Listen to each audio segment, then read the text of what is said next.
안녕하세요. 저는 슬하에 눈에 넣어도 아프지 않을 아이가 3명이나 있는 51살인 남자이자 가장입니다. 아니, 가장이었다고 하는 표현이 더 맞는 것 같네요. 현재 첫째와 둘째는 둘 다 딸이고 막내는 아들입니다. 첫째는 중학교를 다니고 있고 둘째는 아직 초등학생이죠. 막내는 태어난 지 아직 몇 달 되지도 않았어요. 늦둥이로 태어났거든요.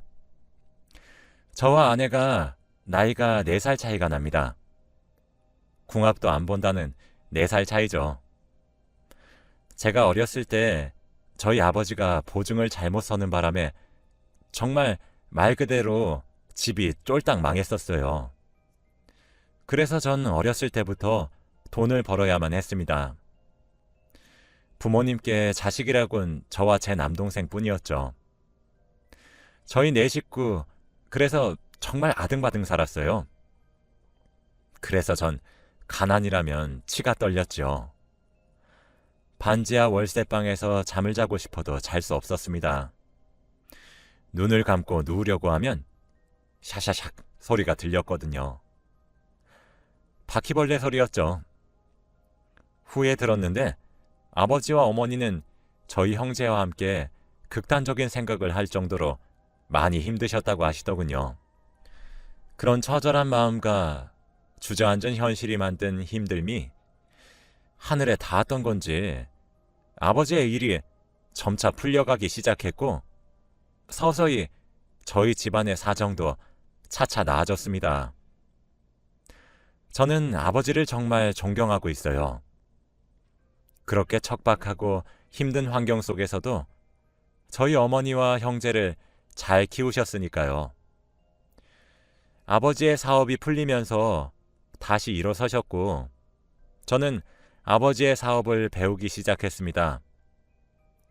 혹시 후에 겪게 될 수도 있는 아직 다가오지 않은 미래였지만 전 어느 정도 기반을 다져서 제 기준에 돈이 쌓이기 전까지는 한 번도 쉬지 않았죠. 아마 가난에 대한 혐오가 생각보다 컸었던 것 같습니다. 꽃다운 청춘일 나이에 연애 한번 해보지 못했거든요. 그러다 선을 보게 되었어요. 지금 아내는 바로 그 선자리에서 만난 사람입니다. 첫인상도 좋았어요. 칠흑 같은 긴 생머리에 하얀 얼굴을 가졌고 살짝 미소 짓는 얼굴이 정말 선녀처럼 보였거든요. 저는 바로 첫눈에 반하게 되었죠. 저희는 비록 선을 봐서 결혼했지만 사랑에 빠졌어요. 일단 저는 확실하게 빠졌습니다. 그렇게 우린 6개월간 만남을 이어갔고 결혼을 약속했죠. 만남과 결혼까지 걸린 시간은 1년도 채 되지 않았죠. 아내는 직업이 있는 여자였습니다.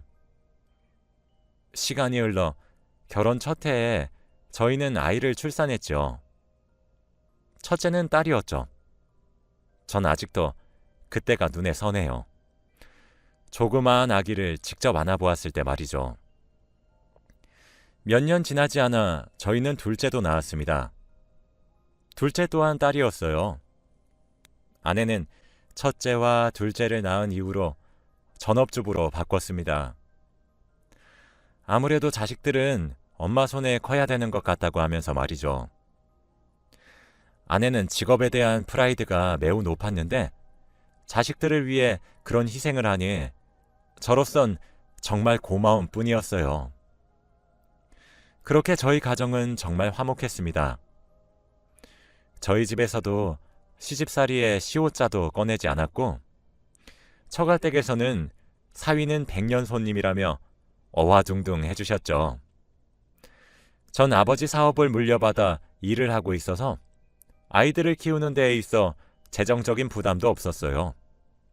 완벽했습니다. 시간이 많이 흘러서 젊었을 적 뜨거운 사랑은 사라졌지만 전 여전히 은은하게 아내를 사랑하고 있었죠.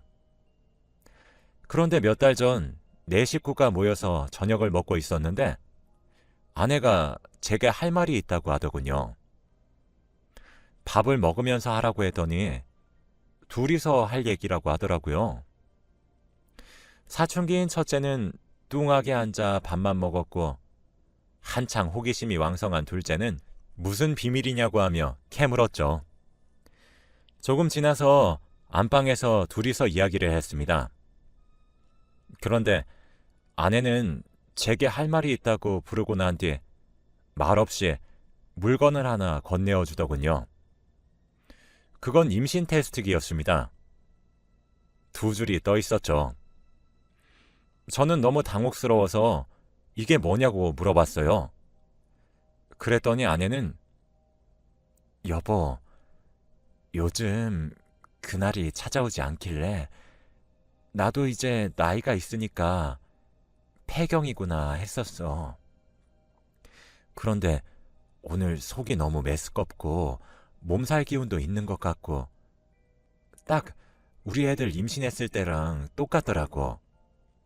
그래서 혹시 몰라서 낮에 약국에 가서 임신 테스트기를 했더니 두 줄이 나왔어. 그러고 바로 산부인과에 가서 검사를 했더니 임신 8주래. 라고 얘기를 하며 제게 초음파 사진도 건네더라고요. 전 얼떨떨해서 한참이나 초음파 사진만 뚫어져라 쳐다봤습니다.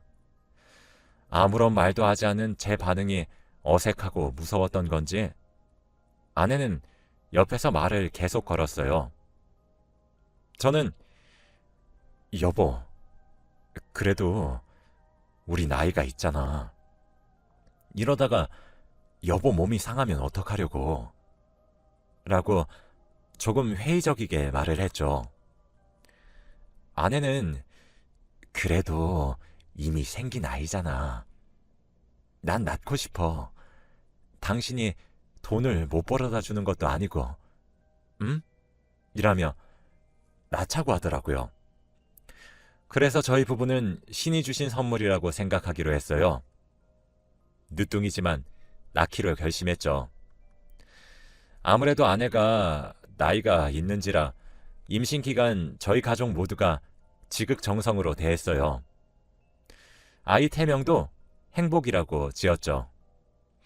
이제 애들도 학교에 들어가기도 했고 아무래도 딸 자식들이라 사춘기가 오면서 아빠를 멀리해서 서운하던 차였는데 행복하기도 하더라고요.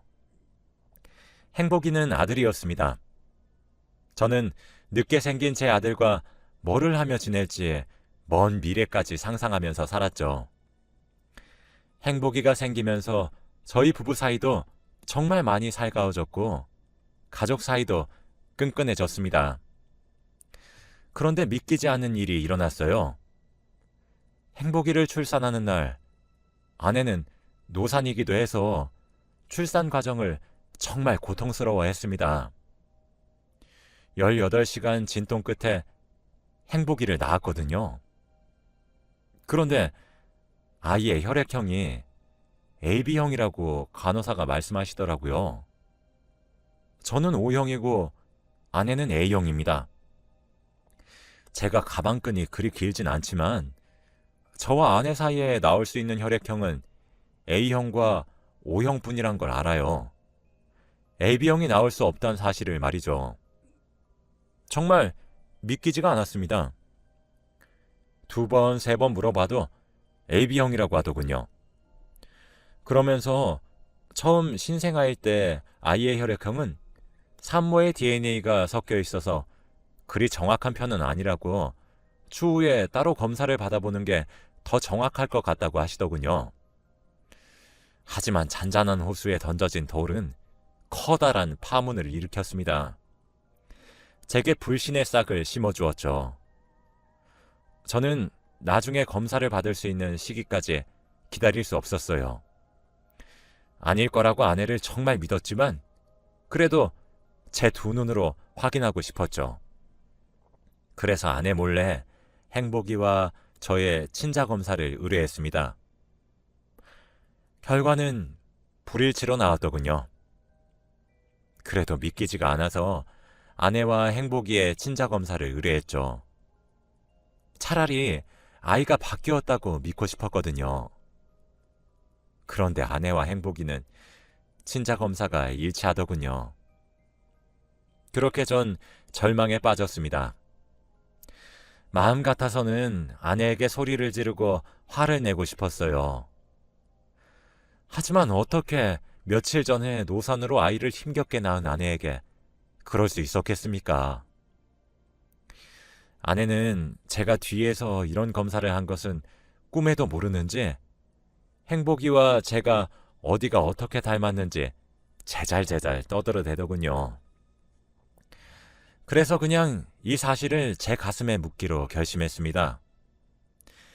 이미 낳아버린 아이고 저와 아내 사이에는 첫째 딸과 둘째 딸이 있었으니까요. 마음 같아서는 저도 용서하고 싶지 않았지만 아이들을 위해 덮고 넘어가려고 했어요. 비록 행복이가 제 혈통으로 생긴 아이는 아니었지만 아내가 임신한 동안에 아내뿐만 아니라 저도 행복이를 제 자식이라고 여겼으니까요. 아내가 몸을 추스리고 난 후 그 부분은 정리하고자 마음먹었습니다. 그리고 이왕 이렇게 마음을 먹은 거, 전 더 이상 저와 아내 사이에 자식이 없어야 된다고 생각했어요. 제 불안의 씨앗을 사라지게 만들기 위해서였죠. 그래서 그 발걸음을 내딛고자 했습니다. 만약 정말로 저와 제 아내 사이에 늦둥이가 또 생겨버린다면 그 길고 긴 임신 기간 동안 전 너무 괴로울 것 같아서 그 싹을 아예 없애버리려고 했죠. 비뇨기과에 내원해서 더 이상 아이를 가지지 않을 수 있는 수술을 하고 싶어서 왔다고 했어요. 정관 수술을 하는 이유는 아이가 셋이라서 하고 싶어서 그런다고 말을 했죠. 그리고 검사를 받았는데 진짜 전 믿기지 않는 결과를 듣게 되었습니다. 제가 원래부터 임신 계획조차 할 수 없는 몸이라고 말씀해 주시더라고요.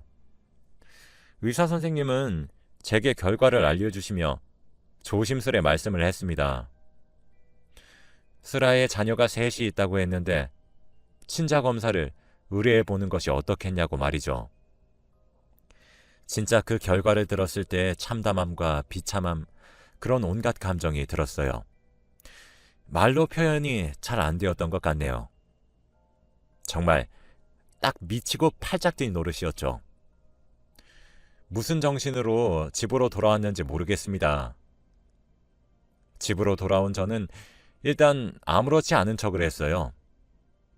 그리고 모두가 잠든 시간에 일어나서 정말 눈물을 머금고 아내와 제 두 딸의 머리카락과 칫솔을 챙겼어요. 다음날 제 머리카락과 칫솔과 함께 친자 검사를 의뢰했습니다. 당연히 결과는 제 자식들이 아니라고 나왔죠. 아내와는 일치했고 저와는 불일치했거든요. 아마 첫째와 둘째 둘 다 A형이라 제가 그 긴 세월 동안 모르고 지낼 수 있었나 봅니다. 사람이 너무 커다란 분노를 마주하게 되면 오히려 냉정해진다더니 제가 딱 그랬어요. 반백년을 넘게 살았어도 이런 일은 어떻게 헤쳐나가야 할지 감이 잡히지도 않더라고요. 전 회사에 휴가를 하루 냈습니다.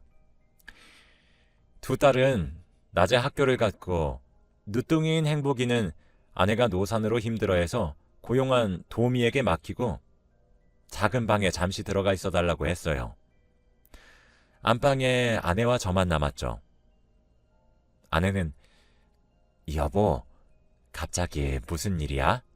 하며 의아스럽게 저를 쳐다보더군요. 저는 당신 나한테 할 말 없어? 라고 물었습니다. 아내는 갑자기 무슨 소리냐며 영문을 모르겠다는 표정으로 저를 올려다보더군요.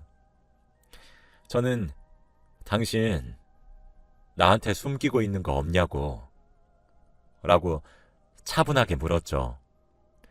사실 저는 그때도 이미 늦었지만 아내가 제게 진실을 이야기하고 제게 진심을 다해 미안하다고 빌며 용서를 구했다면 용서를 했을 것 같아요. 하지만 아내는 뻔뻔했죠. 여보, 갑자기 무슨 뚱딴지 같은 소리야. 오늘 출근 안 해도 돼? 라며 말을 돌리는 아내에게 저는 조용히 서류를 내밀었습니다. 첫째와 둘째, 그리고 막내까지 저희 부부와 친자 검사를 한 내역이었죠. 아내는 제가 내민 서류에 처음엔 의아하다는 듯 받아들이고 읽기 시작하더니 점차 사색이 되어 가더라고요. 얼굴색이 점차 창백해지더라고요. 당신 어떻게 나한테 이렇게 끝까지 뻔뻔하게 나와? 내가 그래도 정말 당신 입으로 듣고 싶었어. 근데 어쩜 다른 사람도 아니고 당신이 나한테 이래? 라고 물었더니 아내는 아직 회복도 되지 않은 몸으로 일어나 침대에서 무릎을 꿇더군요. 무슨 말을 듣지도 않았던 상태였지만 무릎을 꿇고 있는 하얗게 질린 안색의 아내를 보고 저는 그제서야 실감했습니다. 아, 지금 나한테 벌어진 이 말도 안 되는 상황이 진실이구나 싶더라고요. 그제서야 말이죠. 그런 아내의 모습을 가만히 보고 있자니 정말 쏟아붓고 싶은 말이 한가득이었는데 나오지도 않더군요. 저는 그저 당신 입으로 말해. 지금 이게 다 무슨 상황인지. 만약 지금 내뱉는 말도 나중에 내가 알아봤을 때 거짓이 포함되어 있다면 당신 각오해야 할 거야. 지금 정말 당신 때려 죽여도 내가 받은 상처랑 지금 느끼고 있는 감정 안 풀려. 당신 입으로 진실만 말해. 당신이 거짓말을 해도 상관은 없어. 난 일단 그 사실을 믿을 거고 나중에 거짓이라는 게 들키면 감당할 사람은 당신일 테니까. 어디 한번 설명해봐. 라고 차분히 말할 뿐이었죠. 그렇게 전 그날 아내에게 모든 진실을 듣게 되었습니다. 정말 기가 막혔죠. 사실 그때 느낀 감정은 표현을 할 수 없을 정도입니다. 아내가 끄끄 울면서 털어놓았어요. 사실 당신이랑 선을 보기 전에 나 원래 사랑하는 사람 있었어. 근데 그 사람 직업이 변변찮았어. 막노동을 하는 사람이었거든. 당연히 우리 집에선 그 사람과 결혼하는 것을 반대했지. 그렇게 거의 강제로 선자리를 나가게 되었고 그때 어거지로 나간 선자리에서 만난 사람이 바로 당신이야. 당신은 괜찮은 사람이었어. 돈도 잘 벌었고 착했고 다정했으니까 집에서는 그 사람과 정리하고 당장 당신이랑 결혼을 하라고 종용하기 시작했었어. 그래도 난 흔들리지 않아야 되겠다고 생각했지. 근데 그때 내가 임신을 하게 된 거야. 나는 내 아이가 부족하더라도 사랑만 받고 자라길 바랬어. 그래서 당시 그 남자에게 임신했다고 털어놨었지. 그런데 도망가 버렸어. 남겨진 나에게 당신 말고는 선택지가 없었어. 이미 내 뱃속에 자리 잡고 있는 새 생명을 지운다는 생각은 하지도 못했지. 이왕 이렇게 된 거 평생 당신에게 죄인이라 생각하고 살더라도 내 뱃속에 있는 아이는 풍족한 환경에서 태어나 다정한 당신에게 사랑받고 자라길 바랬어. 그래서 당신이랑 사랑을 나누고 난 뒤에 결혼을 했어. 그러고 평화로웠고 난 나름대로의 행복을 찾았어. 나도 당신에게 최선을 다해야겠다고 다짐했었고, 무엇보다 아이를 예뻐하는 당신이 너무 좋았었거든. 그런데 몇 년 뒤에 그 사람이 날 찾아왔더라고. 어떻게 알고 찾아온지는 모르겠어. 근데 갑자기 아이를 보고 싶다고 하면서 첫째를 보여달라고 하더라고. 그렇지 않으면 당신에게 가서 모든 진실을 까발리겠다고 협박하면서 말이야. 난 절대 그럴 수 없다고 그렇게 말했어. 지금 내 남편에게 진실을 말할 수도, 그리고 잘 지내고 있는 우리 아이에게 혼란을 줄 수도 없다고 했어. 그랬더니 내게 돈을 요구했어. 5천만 원만 주면 조용히 포기하고 떠나겠다고 하더라. 적금 하나 깨서 돈을 마련해서 줬어. 2번 다시 내 눈앞에 나타나지 말아달라고 하면서, 그리고 내게 말도 안 되는 요구를 했어. 난 선택지가 없었어. 비록 죄인으로 시작해 이룬 가정이지만 난 그 평화를 깨고 싶지 않았거든. 그래서 결국 난 그 조건을 허락하는 대신 2번 다시 나타나지 않겠다는 약속을 받았지. 아마 그날 둘째가 생긴 걸 거야. 나도 처음엔 둘째가 그 사람 아이인 줄 몰랐어. 그런데 둘째가 커갈수록 자꾸 그 사람을 닮아가는 것 같아서 나도 몰래 당신이랑 둘째 친자 검사를 의뢰했었어. 결과는 당신이 받은 결과랑 똑같아. 근데 당신이 둘째를 너무 이뻐하니까 나도 정말 용기가 나지 않아서 그냥 이렇게 묻어가려고 했어. 미안해. 나 당신한테 정말 씻을 수 없는 죄를 지은 것은 맞아. 정말 미안해. 이라고 아내는 제게 털어놓았습니다. 아내 입에서 진실이 나오면 나올수록 저는 정말 다리에 힘이 풀리더라고요. 털썩 주저앉은 저는 그래. 첫째랑 둘째는 그렇다 치자. 그럼 행복이는 뭐야? 행복이는 누구예요? 라고 소리쳤죠. 아내는 한동안 아무런 말을 하지 않고 입술만 달싹였습니다. 지금 당신이 여기서 나한테 더 숨길 일이 있단 거야? 당장 말 안 해? 라고 다그치자 아내는 입을 열었죠. 행복이는 아마 혜민이 아빠일 거야. 저는 그때 맥이 탁 풀렸습니다. 혜민이는 첫째 딸의 단짝 친구거든요.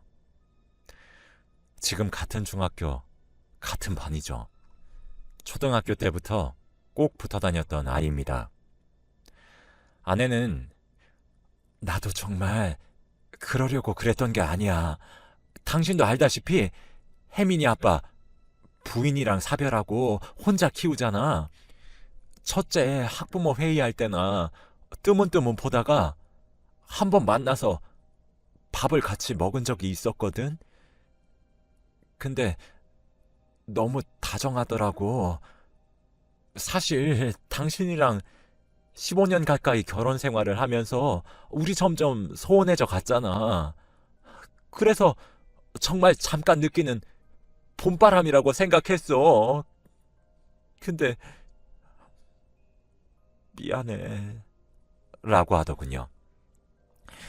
전 결국 끝까지 붙잡고 있던 이성의 끈을 놓아버렸습니다. 당신 미쳤어? 정신이 어떻게 된 거 아니야? 남자의 눈이 멀었어? 어떻게 하나도 아니고 셋을 속여? 어떻게 나를 이렇게 기만하냐 말이야! 만약 이번에 낳은 애도 혈액형이 A형이었으면 날 평생 속일 작정이었단 거잖아. 그리고 당신은 우리 사이가 옛날처럼 불타는 사랑이 아니라서 그저 우리 관계가 소원해져서 불륜을 저질렀단 게 지금 자랑이야? 그게 말이나 된다고 생각해? 어쩜 그딴 걸 이유라고 갖다 붙이는 거야? 라고 소리를 질렀습니다. 아내는 제가 쌍욕을 하고 소리를 질러도 무릎을 꿇고 눈물을 흘리며 그저 미안하단 말만 앵무새처럼 반복했어요. 사실은 아내가 정말 최근에 낳은 아이 아빠가 혜민이 아빠가 아니라 결혼 전 그 남자의 아이였다고만 했어도 용서했을 겁니다. 애들이 무슨 죄가 있겠습니까? 안 그런가요?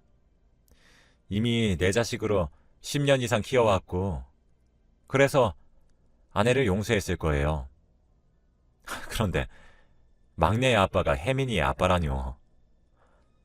첫째, 둘째 아빠도 그 사람인 것도 기가 막혀 죽겠는데 어떻게 첫째의 단짝 친구의 아버지란 작자가 막내의 아빠겠냐는 말입니다. 전 이혼을 결심했습니다. 이혼해. 협의 이혼으로 하자. 내가 그동안 같이 산 예정을 봐서 위자료는 청구하지 않을게. 그냥 조용히 몸만 가지고 나가. 당신이 날 속여먹은 그 10년이 넘는 세월 동안 첫째랑 둘째는 내가 딸로 생각을 해버렸으니까. 두 아이는 내가 계속 키울 거고 아이들이 커서 어른들의 사정을 이해할 수 있는 나이가 된다면 이혼하게 된 이유도 상세히 말할 거야. 근데 당신이 최근에 낳은 막내? 걘 내가 안 키워. 혜민이 아빠한테 가서 양육비를 내놔라 난동을 피우든 고성을 지르든 상관도 하지 않을 테니까 막내 데리고 몸만 조용히 나가 라고 통보했죠. 아내는 제게 미친 듯이 빌기 시작했습니다. 여보, 제발 이혼은 안 돼. 내가 잘못했어. 내가 정말 미안해. 죽을 죄를 졌어. 진짜 평생 당신한테 죄인으로만 살게. 응? 제발 이혼하자고만 하지 마.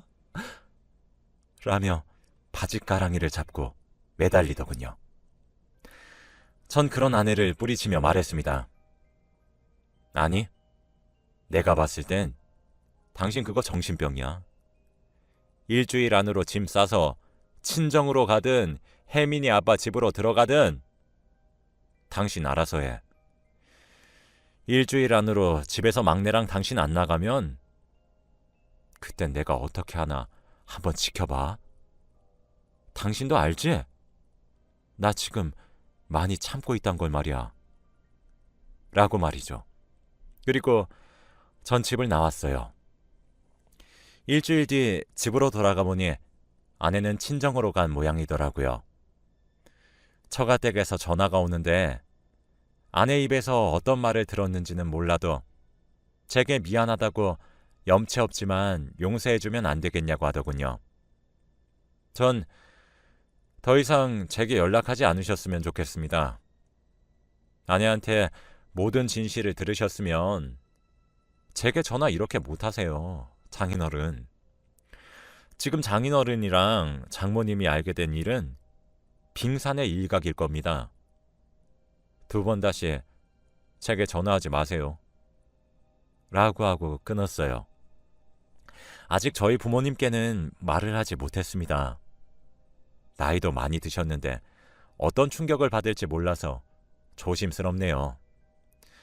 현재는 아내에게 협의 이혼 서류를 내밀었지만 아내는 그저 미안하다, 잘못했다고 말을 하며 제게 매일같이 연락을 해옵니다. 계속 질질 끌 것 같아 조만간 마무리 지으려고 해요. 협의 이혼을 해주지 않는다면 이혼 소송을 하는 쪽으로 생각하고 있습니다. 변호사도 알아봐야 되겠죠. 초등학생 딸은 엄마를 매일 밤 찾지만 눈치를 보는 듯 합니다. 중학생인 첫째도 엄마를 찾을 줄 알았는데 그렇지도 않네요. 마냥 사춘기라고만 생각했던 딸인데 며칠 전엔 글쎄 그 작은 몸으로 퇴근한 저를 꼭 안아주면서 아빠 힘내 라고 하더군요. 아이가 아장아장 걷고 다니고 아빠라고 처음 불렀을 때가 엊그제인 것 같은데 벌써 다 컸나 봅니다. 아마 첫째에게는 제가 조만간 진실 중 일부분을 얘기해도 될 것 같다는 생각이 드네요. 그리고 나서 둘째는 첫째와 제가 어떻게든 달래보려고 해요. 사실 아직은 아무것도 정리된 것이 없습니다. 하지만 그저 가난을 피해보겠다고 열심히 앞만 보고 달려서 그런지 이런 일을 하소연할 친구조차 근처에 하나 없단 사실은 좀 서글프네요. 그래서 이렇게 글을 쓰게 되었습니다. 제 긴 하소연을 읽어주셔서 감사해요. 읽어주신 분들 모두가 제게 주어진 이 시련들을 잘 풀어갈 수 있길 기도해 주세요. 제 이야기는 여기까지입니다. 들어주셔서 감사해요.